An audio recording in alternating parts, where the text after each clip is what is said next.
Hello dear students, आज हम करेंगे HC Verma work and energy question number 47, 48, 49 सभी स्प्रिंग से रिलेटेड है।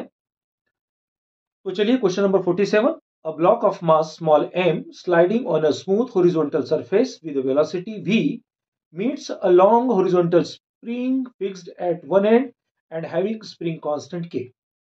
As shown in figure, find the maximum compression of the spring will the velocity of the block be the same as v when it come back to the original position shown।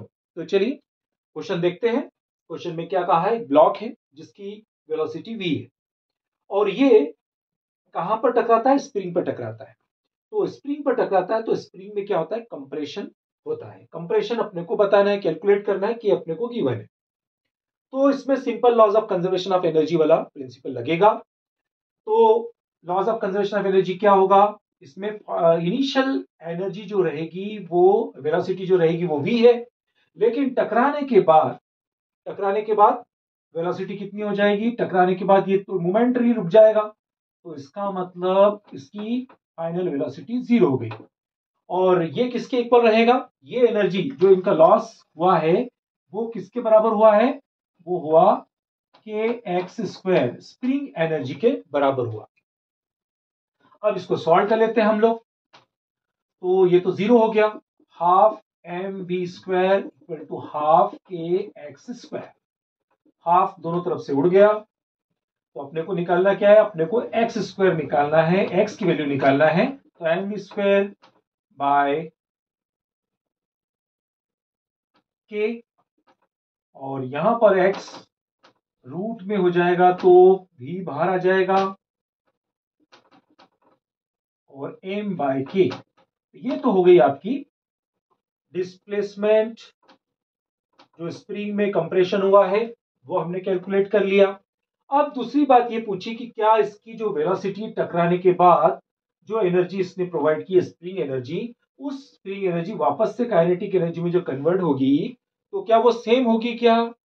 ये केवल ideal case में ही possible है, जब इसमें friction नहीं होगा या फिर स्प्रिंग भी एक कांस्टेंट या आइडियल होगी तो उसी केस में होगा। अदरवाइज इसमें फ्रिक्शन का भी मतलब फ्रिक्शन के कारण भी एनर्जी लॉस होगा, और ये अपने पास जो स्प्रिंग है उसकी भी अपने को क्वालिटी नहीं दे रखी कि आइडियल है या नहीं है। सो देयरफॉर अपना आंसर रहेगा नो। चलिए नेक्स्ट क्वेश्चन। चलिए क्वेश्चन नंबर 48।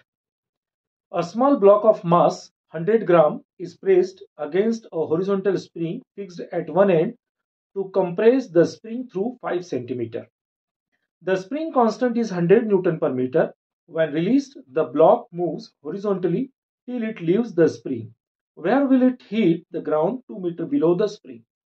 चलिए, तो क्वेश्चन में क्या कहा है, क्वेश्चन में हमें एक ब्लॉक गिवन है 100 ग्राम का, और यहां पर एक स्प्रिंग है, स्प्रिंग कांस्टेंट आपको 100 न्यूटन पर मीटर दे रखी है। जब हम इसको प्रेस करते हैं कितना, 5 सेंटीमीटर, तब इसमें एक एनर्जी कंसिस्ट होती है। कौन सी वाली, स्प्रिंग एनर्जी। स्प्रिंग एनर्जी जब कंसिस्ट होती है तो वो स्प्रिंग क्या करती है, उसको धकेलती है। तो वो अपने को बताना है कि वो कितनी स्पीड से गिरेगी। और दूसरी बात ये पूछा है कि ये कितना डिस्टेंस यहां से गिरने के बाद हॉरिजॉन्टली कितना डिस्टेंस ट्रेवल करती है। तो कुछ पार्ट इसका पहले वाले क्वेश्चन जैसा ही है। तो सबसे पहले हम वही काम करते हैं। सबसे पहले हमारा जो काइनेटिक एनर्जी है वो आपकी स्प्रिंग एनर्जी के इक्वल होगी, ठीक है ना, क्योंकि हमने इसको क्या किया, प्रेस किया। जब हमने इसको प्रेस किया तो इसमें एनर्जी कौन सी कंसिस्ट हो गई, स्प्रिंग एनर्जी। और स्प्रिंग एनर्जी ने अपने को इसको क्या दिया, आपने कन्वर्ट किया, उसने काइनेटिक एनर्जी में कन्वर्ट कर दिया। यहां मैंने राइट और लेफ्ट चेंज इसलिए कर दिया है क्योंकि सबसे पहले अपना वी निकलेगा, अननोन चीजें हम लेफ्ट साइड लिखते हैं। तो चलिए यहां पर वी स्क्वायर के की वैल्यू कितनी है अपने पास, के की वैल्यू है अपने पास 100। तो चलिए हमने 100 लिख लिया। एक्स कितना है, 5 सेंटीमीटर, 5 सेंटीमीटर, चलिए 5 सेंटीमीटर हो गया। और मास कितना है, 100 ग्राम। तो चलिए 100 ग्राम को किलोग्राम में कन्वर्ट कर देते हैं 1000 से डिवीजन लगा करके।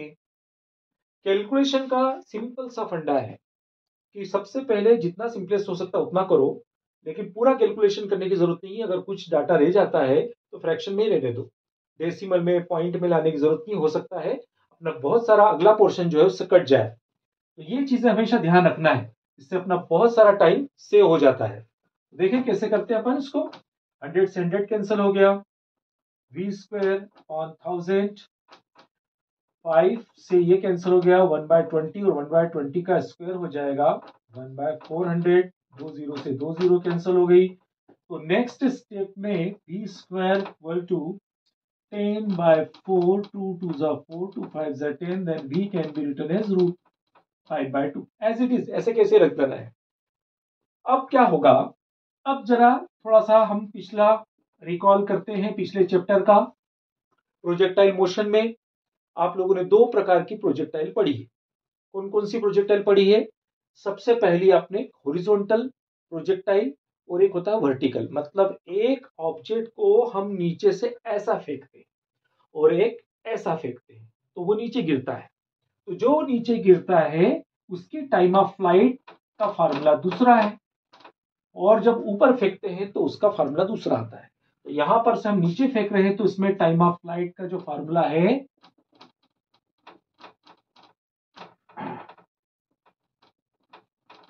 टाइम ऑफ फ्लाइट का फार्मूला है 2h/g। याद करो, थोड़ा सा पीछे चलते हैं तो आपको याद आ जाएगा 2h/g, है ना। और अपने पास वेलोसिटी तो ऑलरेडी आ चुकी है, तो डिस्टेंस या displacement equal to v horizontal velocity into time of flight. तो टाइम ऑफ फ्लाइट क्या है 2h/g। तो v कितना है अपने पास रूट 5/2, दोनों रूट में है तो एक जैसा ही कर लेते हैं, एक ही छत बना लेते हैं। 2h कितना है, h यहाँ पर 2 मीटर गिवन है, तो ये 2 मीटर और ये अपना 10 रख देते हैं। तो ये कितना हो जाएगा 2 2 कैंसल, 5 1 जा 5, 5 2 जा 10, 2 2 cancel, s equal to 1 metre. तो ये इसका आंसर हो गया। चलिए नेक्स्ट क्वेश्चन। चलिए question number 49। A small heavy block is attached to the lower end of a light rod of length L, which can be rotated about its clamped upper end. What minimum horizontal velocity should the block be given so that it moves in a complete vertical circle? ये आपका block है जिसका मास m है और ये एक rod से connected है। हमें कितनी वेलोसिटी इसको प्रोवाइड करें कि कंप्लीट सर्कल में ट्रेवल करने लग जाए। अब ध्यान रखें कि यहां पर रॉड बोला है, हाँ रॉड बोला है, इसका मतलब यहां पर जब ये ऊपर जाता है तब इसमें कोई टेंशन, इसमें जीरो कंसीडर नहीं कर सकते। खैर वैसे टेंशन की रिक्वायरमेंट नहीं है, हमें तो ये जरूरत है कि हम कितना इसमें वेलोसिटी प्रोवाइड करें कि यहां से ये ऊपर तक चले जाए। बाकी का काम खुद ब्लॉक कर लेगा, खुद नीचे आ जाएगा। तो यहां पर यह बात ध्यान रखना है कि अपनी जो काइनेटिक एनर्जी है वो काइनेटिक एनर्जी किसके बराबर हो जाना चाहिए, पोटेंशियल एनर्जी के बराबर हो जाना चाहिए।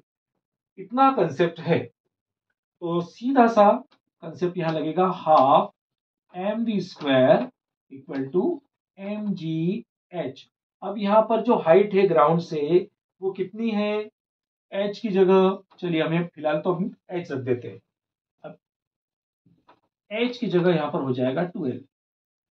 m से m पहले कैंसिल कर लेते हैं, 1/2 v² g और h की जगह रिप्लेस करते हैं 2l। तो ये कितना हो जाएगा v² 4gl। ये हो गया हमारा 4gl। तो v की वैल्यू कितनी हो जाएगी, हो जाएगी 4gl, यानी आपका वेलोसिटी में वेलोसिटी कितनी हो जाएगी 2√gl। ये इसका आंसर होगा। आई होप सो आपको सवाल समझ में आ गया होगा।